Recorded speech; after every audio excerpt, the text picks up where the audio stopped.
You're listening to Jazz from the Tradition on WNMC. Dave Walker with you on the Sunday afternoon, and we have a great group of guests. I don't think I've ever seen you guys look so wide awake. In the studio with us today, Archipelago Project, and I hope I said that right. They've been our guests before on this show and many times on WNMC. And want to start out asking Dan Trahey a few questions about the group before we get to music. Dan, you have the distinction or infamous past of having grown up across the street from me for a while, so I hope you've lived that down by now. But tell us a little bit about the project. How did you get organized, and why did this group come together?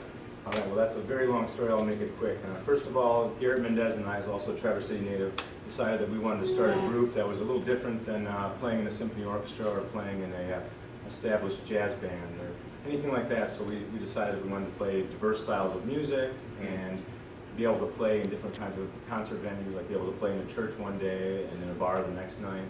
And we couldn't find anything like that out there, so we decided to start that group by ourselves. Now, the way the musicians got together, Garrett and I went to different schools. He was at the University of Illinois and met a bunch of these guys in the jazz program there, and so we brought in a bunch of these guys from that. And then I was playing with an orchestra in Germany, and I met two of the Austrian trumpet players in our group, and we decided to kind of mix not only the styles of music but also the cultures together, and that's how it formed. There's also a teaching component to what we do.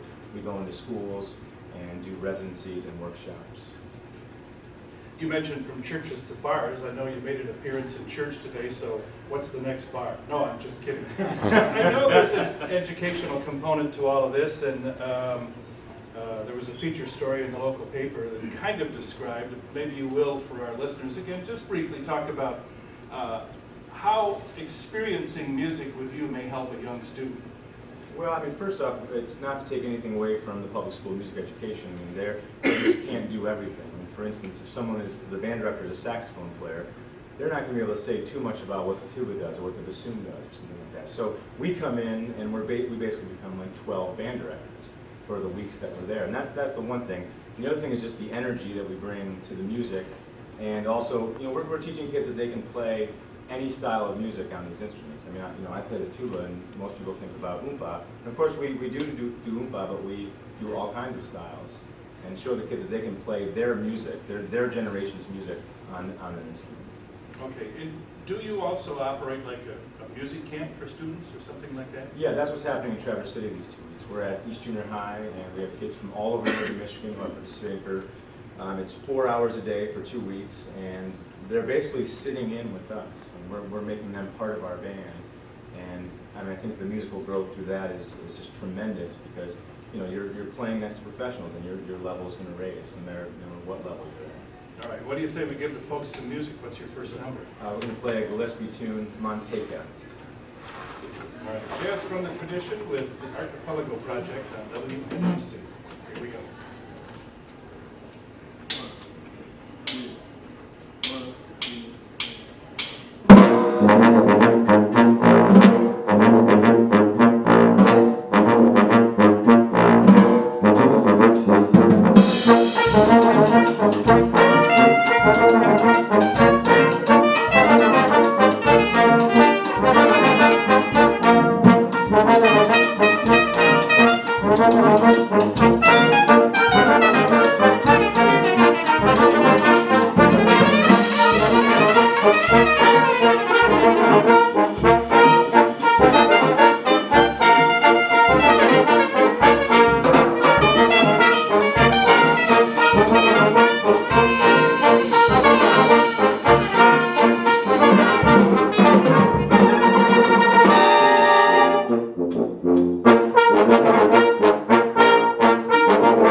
For just a second. The FCC would like us to identify ourselves. You are listening to WNMC, the flagship station of the Northwestern Michigan College Radio Network. We'll be back in just a moment.